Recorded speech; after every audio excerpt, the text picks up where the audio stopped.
Good evening. Think of me as Anna's warm-up act. She's the star tonight, the work she's doing on the waterfront and kind of getting students to rethink history and to look at history in a different way and really bring it to life really deserves our time and admiration. So. We got paired up because we're working on very similar things. Contested Boundaries takes a very broad look at the Pacific Northwest and couches it in terms of contest and exclusion. And of course, Anna has been working very much on the same light, focused on the Whatcom waterfront. So we're going to double team this tonight. And it's fitting that I'm part of this program on the Puget Sound waterfront because the first story in the first chapter of Contested Boundaries occurred just south of here in Possession Sound near what is now Everett, Washington. That was during George Vancouver's exploration of the Sound in 1792. The British came in that spring, and the first real European explorers to come in the Strait of Juan de Fuca and then turn right into what is now the Sound. The explorers to date had always gone left, I don't know why, into the San Juan Islands. But they came south. It was one of those beautiful spring days. Actually, it was one of those nice springs that we know of today. There was very little rain and just kind of a very charming time. They were very impressed with the area. The weather was nice. They recognized, according to their logs, the value of what are we now called the Olympic Mountains and sheltered the Sound from the winds and waves and the harsh weather of the Pacific. And so they had a good time here. They were here for a few weeks. On June 5th, Vancouver claimed what is now Puget Sound for His Majesty King George III. And coincidentally, that was on June 5th. June 4th was George's 54th birthday. We know George because he was the monarch in charge during the American Revolution. So they want to celebrate, and they pull ashore in Possession Sound and salute His Majesty. And he says, what a better gift for His Majesty than the loveliest area that could be imagined. They were very charmed by the Sound. So they came ashore. They dined on fish and clams, and then toast to His Majesty. They gave all the men a double shot of rum. It must have been a fun party. And then they fired off a 21-gun salute. So my question to you, and the question I ask my students, is what that experience must have been like for the Indians, dozens of them in canoes, hovering around the ships. That's a question I ask. What were they thinking? What could they have been thinking? These were warships. The Discovery, the one in the foreground there, is 99 feet long. It's got a 28-foot beam and mounted with 10 guns. Now, the natives likely had heard of these strange men in big ships. The Spanish and the British had been exploring the North Pacific for decades. They had gone into the San Juan Islands. But because no Europeans had chosen to come south, they're probably seeing them for the first time. And so, what was that like? Put yourself in their position. What do you think? How do you think they reacted? These ships must have seemed impossibly huge. To the alumni, for example, when they sailed by Bellingham Bay or explored Bellingham Bay earlier. I like to call what in many events in history, I like to call it a holy crap moment. Did they understand that things were going to change? A lot. Did they see that as the beginning of the end of the life they'd lived for 10,000 years? Did they associate the presence of these men in big ships with the disease that had ravaged their homeland for the previous 20 years, killing tens of thousands? We can only guess. So that was in June, well into their visit here. I'd like to back up just a few weeks to May 22nd on Anderson Island, which is south of Tacoma near Steilacoom.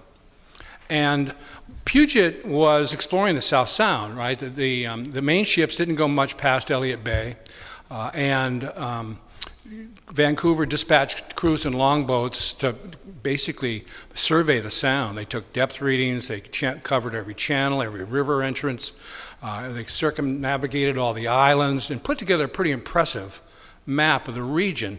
And so on May 22nd, they're camped. Puget and his crew are camped on Anderson Island when about 30 natives, probably Puyallups, come rowing to shore in 6 canoes.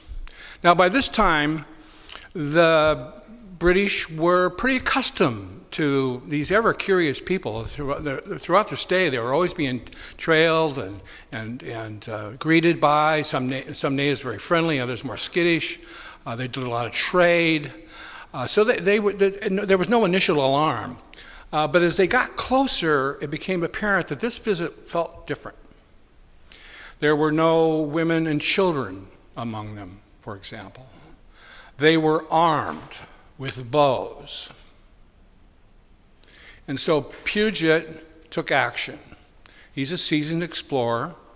He had explored much of the world, had a lot of experience with indigenous peoples, and he had a protocol for dealing with this. And so he orders his men to go hide behind trees and prime their weapons. And so the natives row ashore, deboard, and head up the beach. And Puget walks down to the beach, greets them, picks up a big stick, and draws a line in the sand. A big line in the sand, and he stops them. He says, "Stop, right there. Go no further, stop." Unmistakable message in any language in any part of the world. And they did. They stopped right there, and they seemed confused. They began talking among themselves. They were arguing. It wasn't clear what they were arguing about, but there was definitely disagreement on what they should do next. So Puget thought a little show of power was in order. He goes over to one of the longboats that's mounted with a swivel, which is a small cannon, and fires it off. Like, message received. The natives sat down and wanted to engage in trade.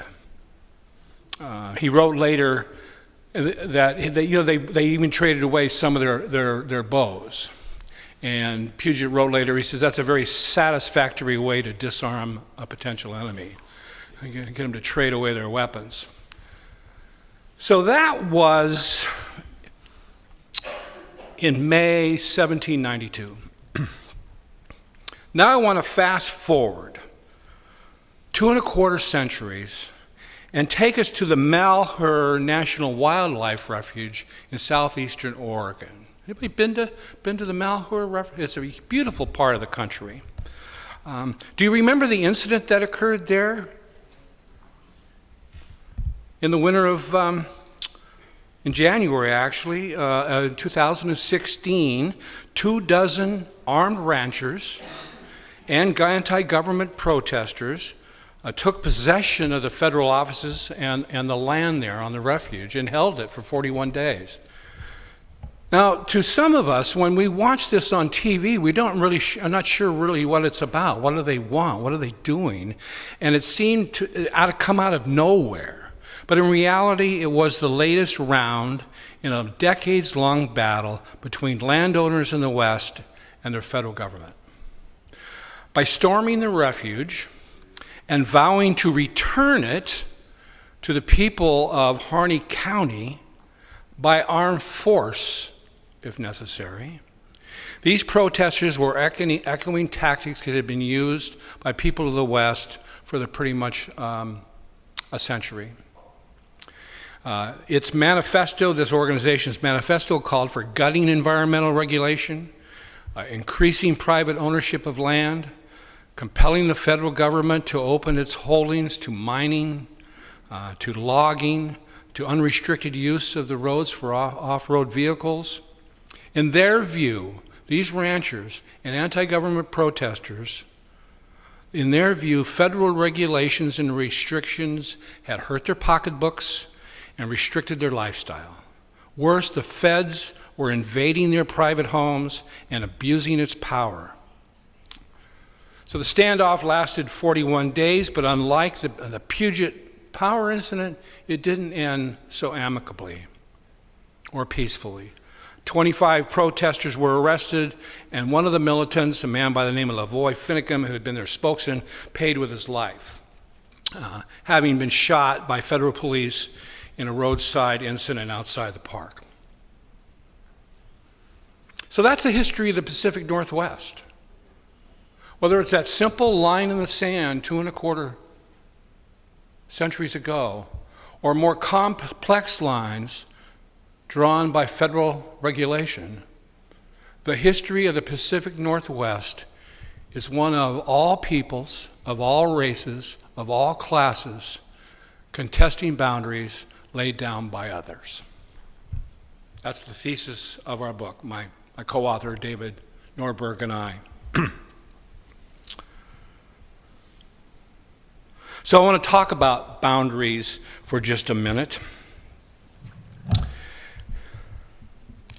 When I first mentioned boundaries, people asked me what the name of my book when I was working on the book. They go, well, what's the title? And I say, well, Contested Boundaries. And they said, oh, you mean like state boundaries?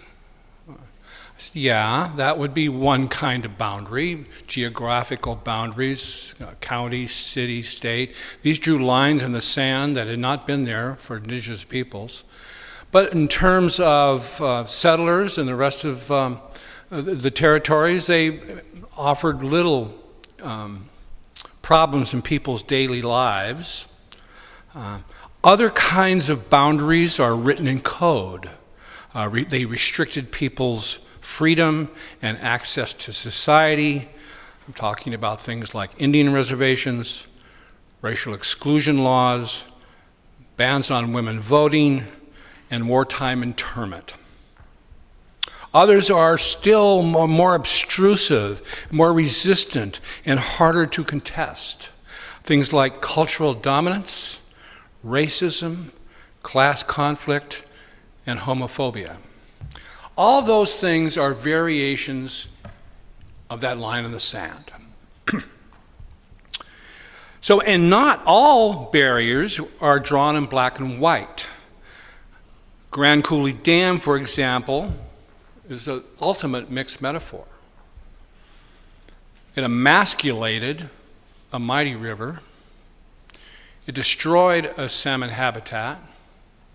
It harmed a native culture dependent upon that habitat. But on the other hand, it created tens of thousands of jobs in a time when people were desperate for work during the Great Depression. It opened up millions of acres of farmland for irrigation. And it supplied the region with affordable electricity for generations. Now, I know your electric bills don't seem affordable right now, but think of what they would be without that facility. And most tellingly, Grand Coulee Dam changed the course of history. John Kennedy was out here, President Kennedy was out here in 1963, and he spoke for the opening of the 9th reactor at Hanford.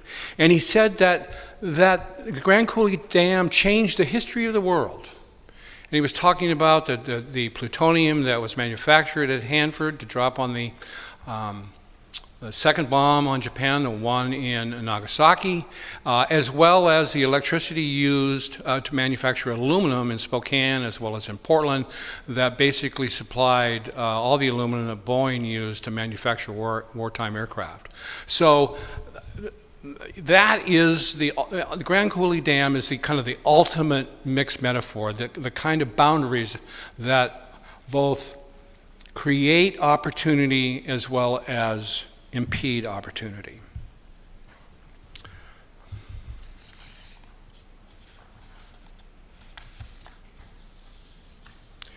I can't take full credit for this historical narrative built around this theme of contest. It really belongs to an historian by the name of Patricia Limerick. She wrote in The Legacy of Conquest, she wrote in 1987, she wrote about what she called a contest. History is a contest for property and profit combined with a contest for cultural dominance. And she sees the American West, the larger American West, in terms of this contest for property and cultural dominance. We see that here in the Pacific Northwest, whether it's Asian Americans expelled from cities like Seattle and Tacoma, Mexican Americans enslaved on Northwest farms during World War II, or impoverished Euro-Americans working for paupers' wages in the mines and in the forests at the turn of the century. And finally, boundaries against those members of the working class. It's not all about color. Whites as well as people of color dealt with what they called slave wages. They faced so many boundaries. We see all that all too clearly in the Blue Canyon explosion here in 1895. These were not necessarily all men of color. These were working class men working for slave wages in unacceptable conditions. Another kind of boundary. We see it again with the 1907 expulsion from Bellingham of 200 South Asians, immigrant workers. Expulsions were common tactics for dealing with immigrants throughout U.S. history, including the expulsion of the Chinese from Tacoma in 1885 and in Seattle in 1886. So that's just an intro to this concept of contested boundaries.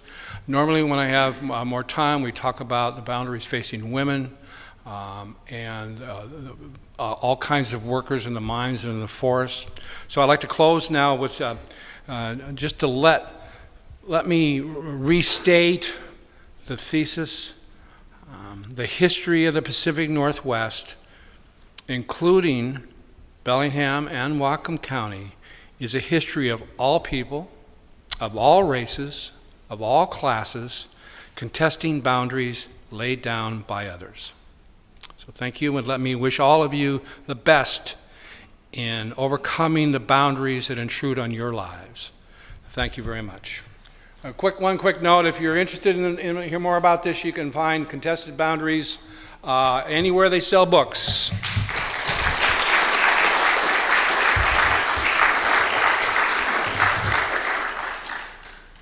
So I want to thank the historians in this room, especially Wes Ganaway, whose photos are going to be prominently featured in tonight's slideshow, and also Candace Wellman, who I'm going to mention, and Janet Oakley, and Paul Engelsberg, and Jeff Jewell, and Josh Reddy. I'm really fortunate to have this community of lifelong learners who have a passion for researching, writing, and documenting the local history of this area. And thank you, of course, to the Whatcom Historical Society for sponsoring this talk. So those of you who live here know that it has been busy on the waterfront. So just below the bluff where we are right now, you can see the new park and the road and the granary building and the acid ball art installation that were installed over the summer. And there's talk of putting in a heritage trail with interpretive signs that will explore the significance of the Georgia Pacific plant. It operated at that site, the same site, which again is just below the bluff here, from the 1960s through 2007. So it's been a lengthy process. There are competing interests vying for a stake on the waterfront. You've got, again, contested boundaries with government agencies, private developers, industries, the public.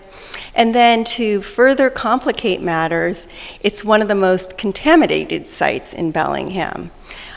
So there's an ongoing effort, it's a coordinated effort to clean up the contamination, restore habitat, while also maintaining a working waterfront. So this has given my students an opportunity to look more closely at the history of this waterfront and ask some questions about the people who lived and worked on its shores, and consider how these stories can inform us as we plan for the future. So in this brief presentation tonight, I want to highlight 3 contested waterfront boundaries that my students have explored, and they've been grappling with it over the past few years: use, access, and labor. So use. Why was the Whatcom Creek site the site of the first mill in Whatcom County? This is the question that I pose to my students to get them thinking about use. Okay. You're looking at a map of the first U.S. Coast Survey of the Bellingham waterfront. This is 1855. And you can see there's already buildings on the tide flats. You can also see the mouth of Whatcom Creek. The first Americans to come to this area in the early 1850s, Roeder and Peabody, were surveying. They were surveying for lumber to cut, float, and ship to San Francisco. Already by the 1850s, San Francisco had logged most of the convenient and accessible timber, and even before the infamous 1906 fire, there had been a destructive fire in 1849 that destroyed much of the city. Roeder and Peabody had heard about a waterfall on Bellingham Bay that could be used to power a mill. But as we just discussed, or as David explained, Russell and Peabody did not discover the waterfall. Long before the arrival of Americans, this natural rocky outcrop of Chuckanut sandstone had been used as a place to harvest salmon, returning to their spawning grounds upstream. There is ample archaeological evidence that Whatcom, the Lummi word, which means noisy water, was used as a seasonal village for hundreds, if not thousands of years. It was, in fact, the Lummi chief, Chowitsit, who granted Roeder and Peabody use of the land to build a mill, and provided the labor to help build it. Had they, and here I echo David's words, any idea that within a couple of years they would have been dispossessed of these lands, would the Lummi have guided them to this location? I think I can guess the answer, but that would be speculation. Just 2 years after the arrival of Peabody and Roeder, on April 11th, 1855, the tribal leader Chowitsit signed the Point Elliott Treaty for the Lummi tribe. The treaty ceded almost 6 million acres, more than 99% of the Aboriginal lands. Final acreage for Point Elliott tribes was 500,000 acres. The Lummi, the Samish, and the Samiamo came under the jurisdiction of the U.S. government. But here is where the story gets messy. As one resident local historian, Candace Wellman, has exhaustively documented. I don't know if she's here tonight, but about 80 to 90% of the 130 white men who settled in this area married indigenous women, including Captain Roeder himself, although he kept this a secret, sending his native wife and 2 children away prior to the arrival of his white fiancé from Ohio. For the first 20 years, intermarriage was the primary means of maintaining cooperation between American invaders and the people native to this area. This changed in the mid-1870s with the large influx of married white couples, settlers. The stories of that first generation and their offspring were either concealed or they became part of a romanticized myth about the founding families of Bellingham. And with it, the influence these women had on their husbands and their children were erased from history. But the values and the customs of these mixed marriages were passed on to their children, and their children, and their children. The Kavanaughs, and not related that I know of, the Fitzhughs, the Tennants, were and continue to be prominent families on and off the reservation.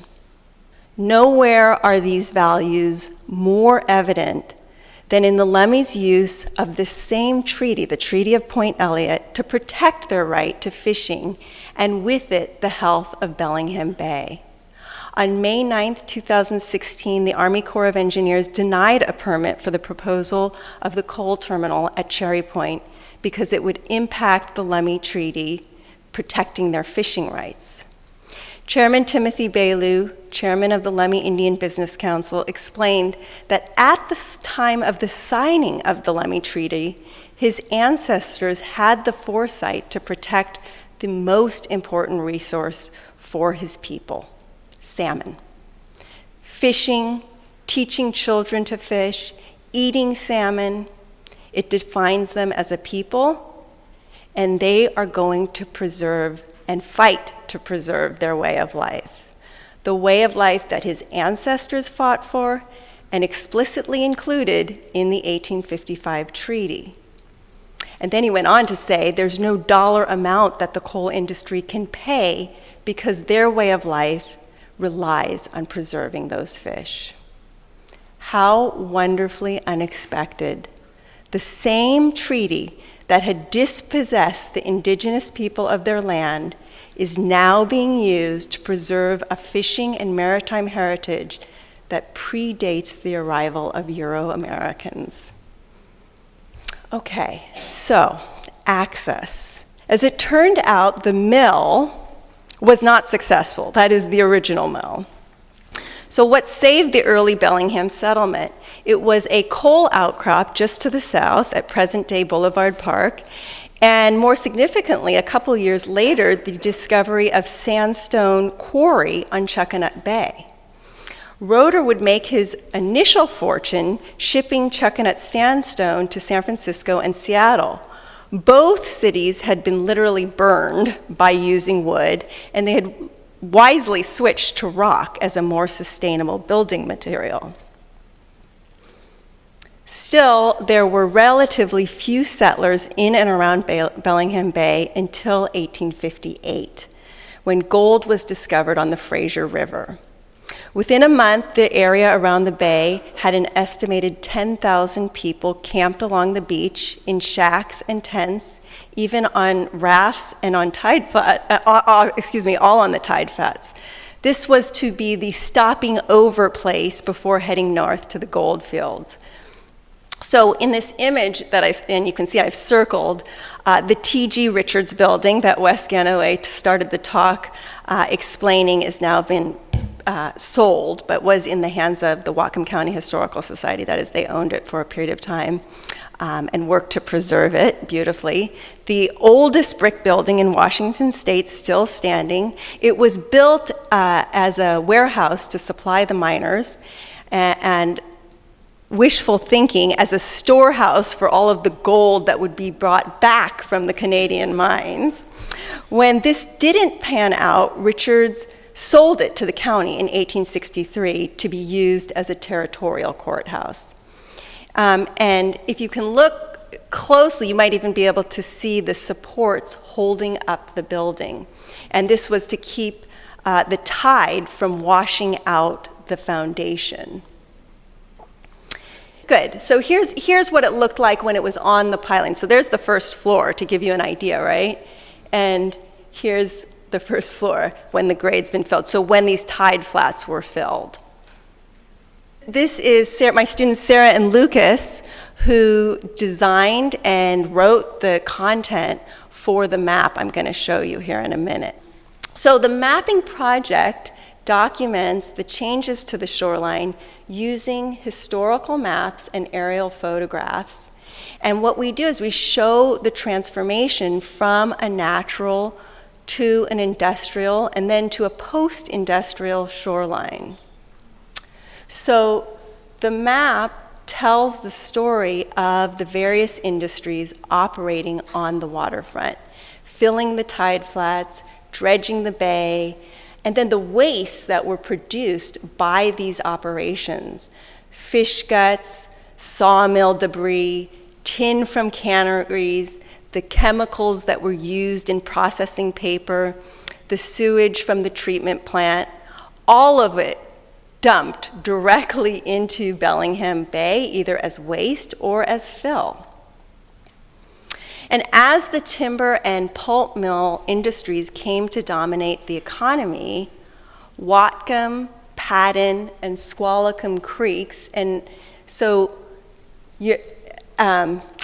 this early one is 1853. Let's go to 1907 so we can see what the fill starts to look like.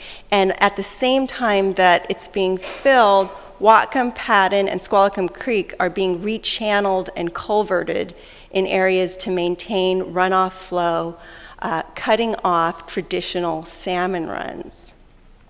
So that by, let's see, maybe the 1950s, if we go to the menu there. David, you want to? Thank you.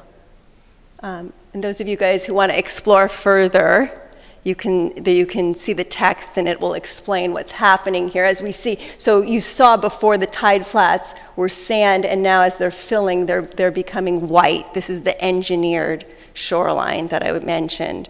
So what you see mid-20th century is the story, and here I'm borrowing from my brother-in-law, Matthew Booker, who wrote about the San Francisco Bay, the waterfront as backyard, the place where we dump things and we bury them and we forget about them. And this was the attitude towards working waterfronts across the country in the middle of the 20th century. But starting in the 1970s, if we look at the 1970s, and you see here we've switched to the aerial photographs, you're going to see on the Geographic Information System map that we intentionally chose the color green to show the creation of parks. Marine Park, Boulevard Park, Maritime Heritage Park, and then if we go really to 2000, if you skip ahead, you'll see Little Squalicum and Zwanage. All of these parks were established in the last 50 years.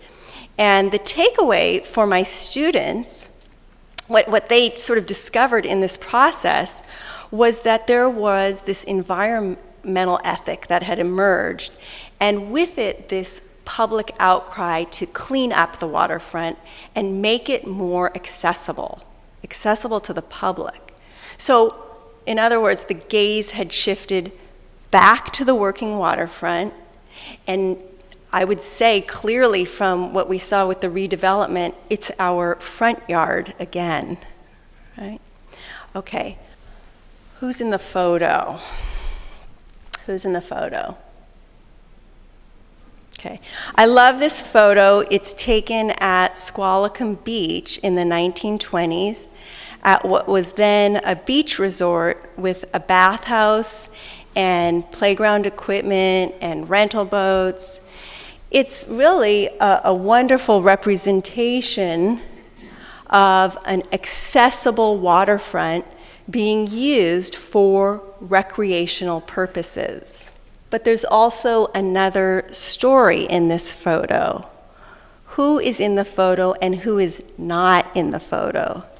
And that's what led to the most recent research project. With my students in a mapping local history class, we started digging into census data from 1890 to 2010.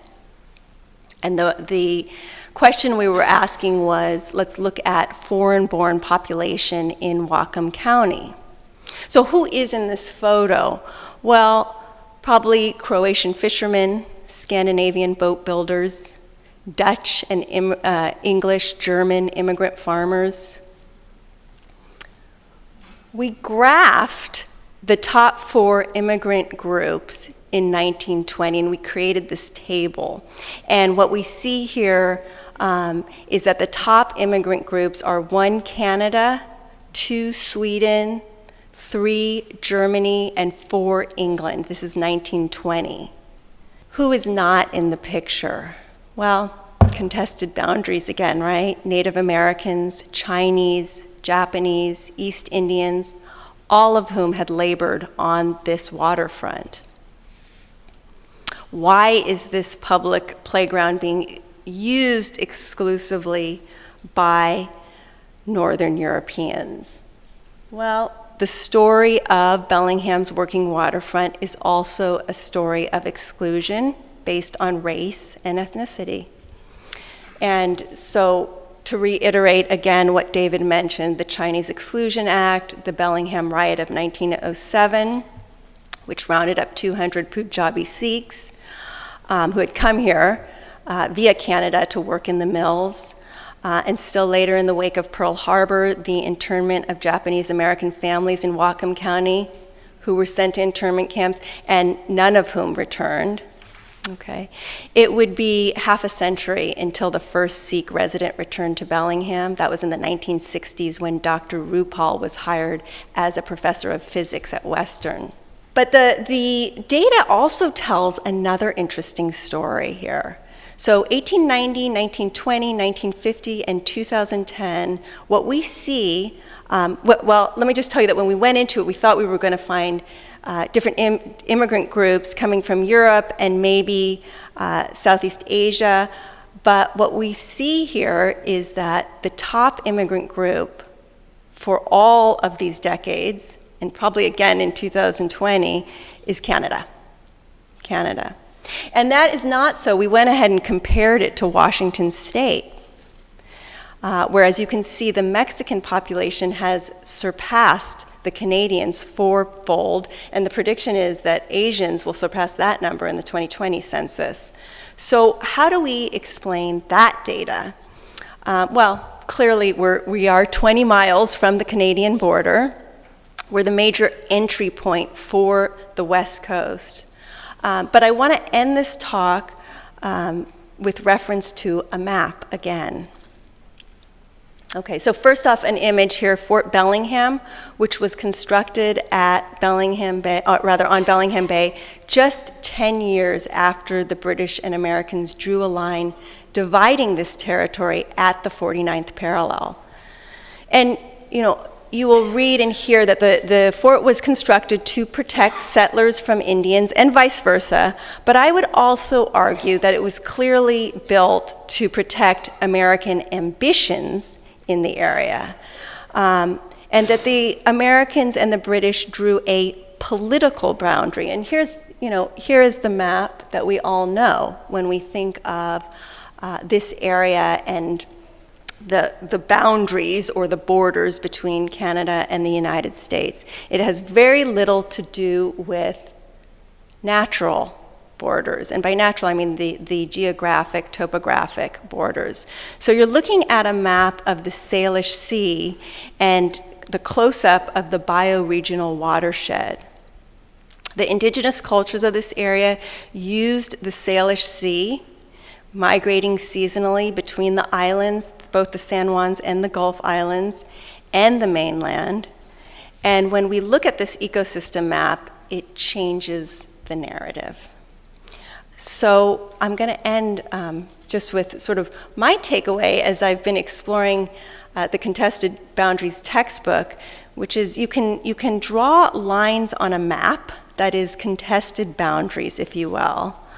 But these, to a degree, are false borders. So the borders that shape how we live, how we work, who we are physical ones. They're water and mountains and wildlife. And yes, they are our stories. They're our history. These are the borders that have shaped human use of our area, of, I would say, all areas for millennium, and they will continue to do so in the future.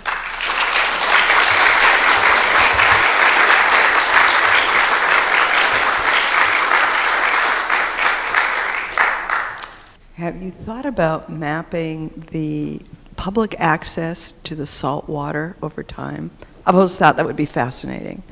As the public gets more and more walled off by both filling the bay and by private property allowances for the bay.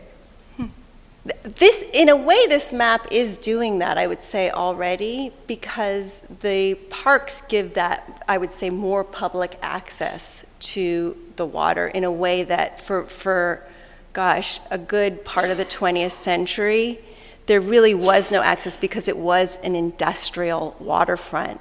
And if you see photos from the 1920s all the way up through the 1980s, you're looking at pulp mills, you're looking at log booms, big log booms that are blocking it, and industry that really blocked.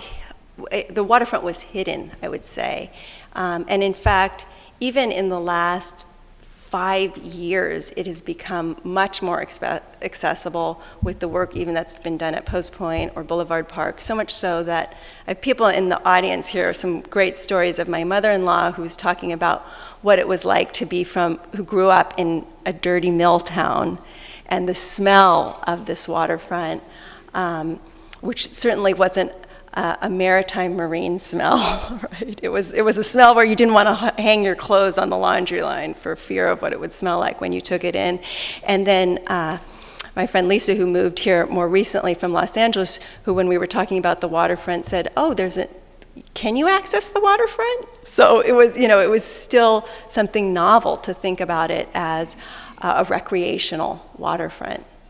So that's sort of my long answer to the question of access to salt water. I would say there is a lot more, and I think that's an ongoing effort.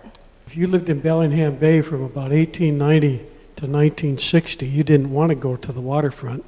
All of the recreational activities took place on Lake Whatcom. Mm-hmm. Yeah, Lake Whatcom was where, in fact, there was even an amusement park on Lake Whatcom. Did you look at any of the ethnicities or races of the Canadian immigration? So unfortunately, you can't. It's not listed on the census that way, which is a great question because, of course, many of them were East Asian or Southeast Asian that were coming in to work in Bellingham, but you can't track it on the census because the way the census is laid out is foreign. Until really you get into the very recent census data, but for most of the 20th century, it's broken up as foreign-born and then by racial identity. So they would have Chinese, Black, so separated by race, and you can't track the race, ethnicity, and link it to the foreign-born population. They've separated it out. Yeah. I've got a question. Yeah. Where can we find that wonderful GIS map, and how can we spend some time with that? This is the dilemma. It's an incredibly long address, and I have not yet created a website for it. So at this point, if you're interested in exploring it, I would say please email me and I'll send you the link. And you can find me just going to Whatcom Community College and looking for faculty, Anna Booker. And if you email me, I'd be more than happy to send you the link to this map. Well, you mentioned together the Sikh exclusion, the Chinese exclusion, the internments. Do you know anything specific to Bellingham about Mexican people that came? Was there any sort of deliberate exclusion, or that chart that you just showed was really interesting? Do you know? Well, I would say that the short answer is until very recently, it's been a small percentage of the immigrant community, and so I don't think that there was ever a feeling that they posed any kind of threat. Was really, I mean, that's the fear of other often came from a fear that immigrants were going to either be competing for jobs or even, I would say, more racist was this idea that they were going to degrade the living or working conditions for white workers. And really there wasn't that competition. So that question of Mexican immigrants is really in the last 20 years, and we have had some incidents, actually,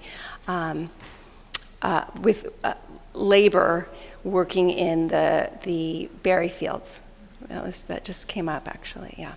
So I'm really curious about the contested boundaries or who gets to protect what in regards to the bay. I was really surprised to learn tonight that Georgia Pacific left so recently, and yet they were allowed to leave such a puddle of mess without... Well, that's what I've been told. Yeah. So Yeah. maybe you could clarify who owns what Yeah. and who protects what. Okay. Well, so the port, and the port commissioners, of course, are elected by us. So it's us. The public owns the waterfront. We own the former GP site, okay? And it's the port that manages it. And the port purchased or I should say, GP generously sold all 137 acres for a whopping $1. And in exchange, the port, we as a community, assumed environmental responsibility. And that is why it's been such a contested process, this cleanup. Because the public has different expectations and different ideas about the degree to which it needs to be cleaned up before there's public access. Yeah, as an educator, I'm interested in your involvement with the students. How did you get them to involve? What do they do? And then how have you sustained it over the years as students leave and graduate? Yeah. Tell us about that, please. Well, the way this project started out was as a separate learning contract. And then the student, Lucas, who did the bulk of the geographic information system work, that's the GIS, the mapping component, was a senior at Huxley, the environmental school up at Western. And he did his senior capstone project with me. So I cheated a little bit. He got credit for it, and I got free work from him. So it was mutually beneficial. And the idea has been to build on it. As it turned out, I then developed this mapping local history class, and we ended up working in the census data. And I recruited Lucas once again to try and build out this map further. And what we found is there's limitations to how you can use ArcGIS. And I haven't brought in, we did do some images of maps showing differences in ethnic groups over time, but it was very superficial. It didn't really illuminate anything more, and in fact, just the basic bar graph told more of the story. So that question of continuing interest, I would say what I've been trying to do is recruit students from my survey classes who have a particular interest in local history, and then get them to think about how they would like to build out the map. So in telling stories or finding photographs, how might they contribute? Hey there. I'm wondering, both with regard to analyzing the immigration data and the growth and redevelopment of the bay, did y'all take into account increasing transportation access, stuff like the highway system coming in and the railroads? Oh, definitely. And in fact, a lot of the maps on it are the railroad surveys, and then you're watching as the railroads are transforming the bay. That was one of sort of the things that initiated the transformation of the bay was and then the debate about whether or not to put the new highway system in the 1950s, should we put it along the waterfront, right? And interestingly, the businesses attempted to get the community on board with building the highway down by the businesses with hopes that that would draw customers in. So could you imagine we would have had a highway like Seattle does, right, which they're now getting rid of right down by the waterfront. And at the last minute they said, no, we've got to go for the most convenient path, and we're going to stick with this I-5 corridor, which has already been mapped out. But yes, transportation played, I would say, the biggest role in the changes to the waterfront. And of course, obviously, because we were going from a boat culture, right, to a rail culture, to an automobile culture. Yeah.